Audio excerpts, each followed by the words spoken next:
በትካዜ ብሩሽ በሐሳብ ሸራ ላይ ኪያ ደግሞ ከህዝቡ ጋር በደንብ ያስተዋወቀ የህዝቡ ልብ ውስጥ በጣም የገባ እንጂ ፊልሙ በጣም የሚያበላ ስራ ነው። አግባኝ የሚል ጥያቄ ፊልም ሰርቼ ነው ልብስ ቤት የከፈትኩት። መኪናን ሸጠህ የሰራኸው የትኛውን ፊልም?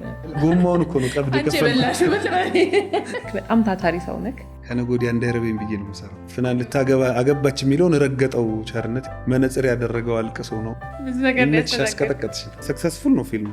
እንኳን ተሰረቀ የሚያስብል ነው። በሰዓቱ ቀንጃ ፊልም ሁሉ ነገሩ በጣም ሀይ ነው። በሬውንም አግኝቸው ነበር በነገርሽ ላይ አለስካ ለሆኑ ገበሬዎችን የሰጠሁት ስጦታ። ኪያ እኮ የተሰረቀ ቀን እውነት ለመናገር አልደነገጥኩም። ፊልሞችን ስታስተዋውቅ በጣም ነው የምታስተዋውቀው። ጊሸን በጣም የበረከት ቦታ ነው።